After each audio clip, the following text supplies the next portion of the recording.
Dear students, I am Dr. S.B. Savarkar, Department of Physics, Sri Shivaji College, Akola. Today, I welcome you all for our fifth lecture on Unit 5 on elasticity. In this lecture, today, we have to study expression for internal bending moment.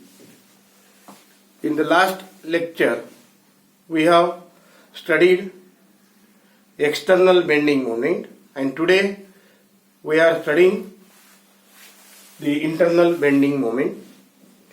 Due to the bending, the lengthwise filament of the beam in the upper region gets elongated and in the lower regions are compressed.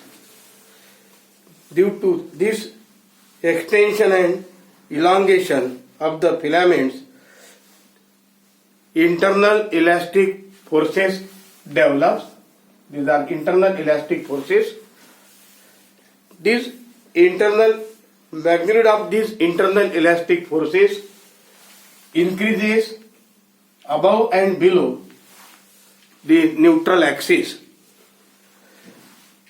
Magnitudes of these forces increases below and above this neutral axis. N dash, it is a neutral axis. These are the longitudinal extensional forces, and these are longitudinal contractional or longitudinal contractional forces. They forms a couple, and resultant moment of couple is called the internal bending moment. Let us consider a bent part of the beam, small portion of the bent part of this beam, this part. This bent part, it is an arc. Let us consider that N dash is a neutral axis of the beam. It can be considered as an arc of radius r subtending an angle theta at the center of curvature O.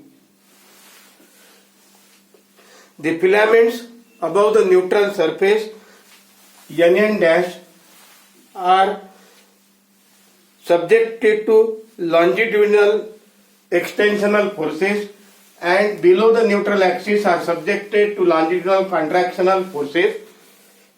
These longitudinal extensional forces and these longitudinal contractional forces, they forms a couple, and the moment of this couple is called internal bending moment. Let this R is a radius of curvature of the neutral axis, radius of curvature of the neutral axis N dash. Then from the geometry of this figure, here as we know, angle is equal to arc upon radius. For the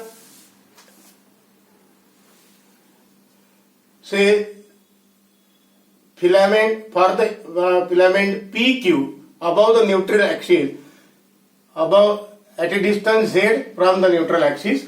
So we write here arc as angle equal to arc upon radius. So here angle is theta. Theta is equal to arc of this filament PQ. So PQ upon, as this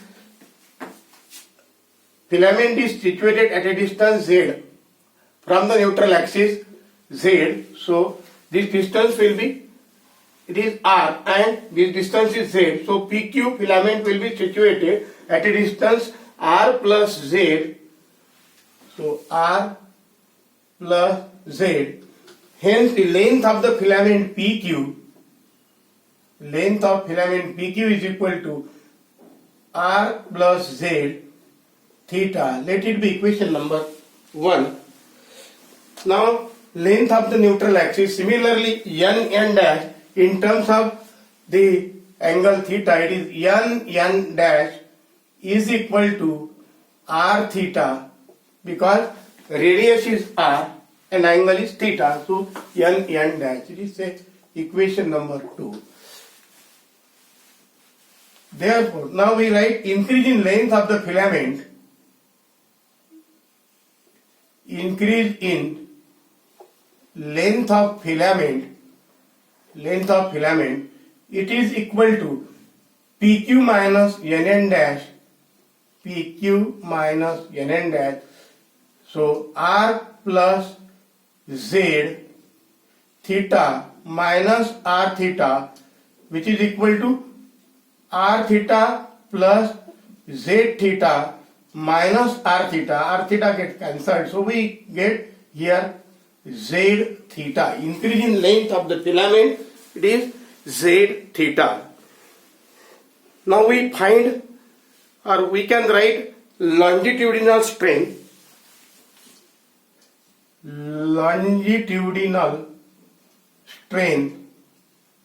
Longitudinal strain is equal to increase in length upon original length, increase in length of filament divided by original length of filament, So here increase in length of the filament NN dash, because of extensional force, it is, so increase in length, it is Z theta, and original length of filament NN dash, it is R theta, so Z theta upon R theta, it is theta gets cancelled, so we get Z by R. So Z by R, it is the longitudinal strain. Now let us consider the small area delta A above the neutral axis at a distance Z, above the neutral axis NN dash at a distance Z. Now this is longitudinal strain and it is equal to Z by R. Then what about longitudinal strain? Strain at this area, stress at this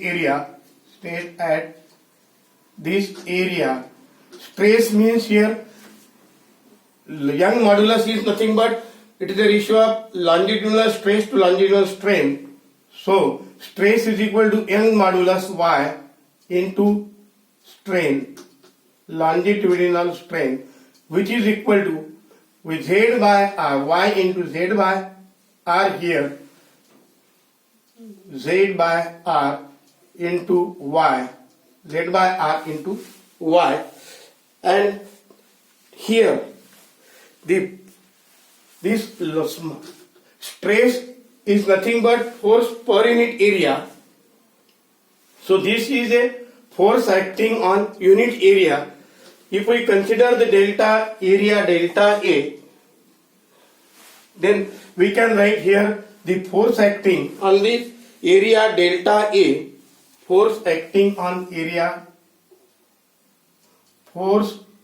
acting on area delta A, it is equal to the stress Y into strain means here Z by R into Y into delta A. Therefore, we can write the moment of force about the neutral axis, moment of force. Therefore, moment of force about neutral axis, moment of force is equal to Y into Z by R into delta A multiplied by Z. So Y into Y by R, we can write it as Y by R into Z square delta A, Z square delta A. This is a moment of force about the neutral axis N and dash. Now taking the sum of moment of forces acting over all the filaments of the above the neutral axis, all the filaments above the neutral axis, we get internal bending moment, and therefore internal bending moment is equal to the taking the sum of the all moment of forces, means we have to take summation of this sigma y by r into z square delta A. Y and r are constant, so y by r sigma z square delta A, sigma z square delta A. So this sigma z square delta A, sigma z square delta A, it is analogous to the moment of inertia, and this moment of inertia, it is moment of inertia about the neutral axis N and dash. It is called geometrical moment of inertia, and it is denoted by I. It is geometrical moment of inertia denoted by I. So internal, we can write internal bending moment is equal to, this is I, so y by r into I.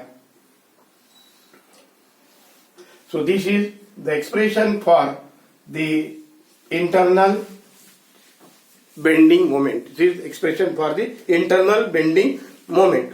Now let us see condition for equilibrium.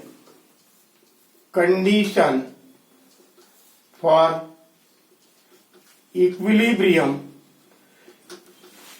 In equilibrium condition, in equilibrium, internal bending moment is equal to external bending moment. So internal bending moment which we have found here, it is y by r into I is equal to in external bending moment which we have already found in the last lecture as mg into capital Mg into L minus x plus small mg into L minus x by 2, L minus x by 2. If the beam is a light beam, then the weight small mg of the bent part of the beam can be neglected, and therefore neglecting this term as m here, due to small value of m, we are neglecting this term in this equation, and we get the equilibrium condition as y by r into I is equal to capital Mg into L minus x. This is equilibrium condition after neglecting the mass of the small part of the beam, as the beam is a light beam. Let us stop here. Thank you.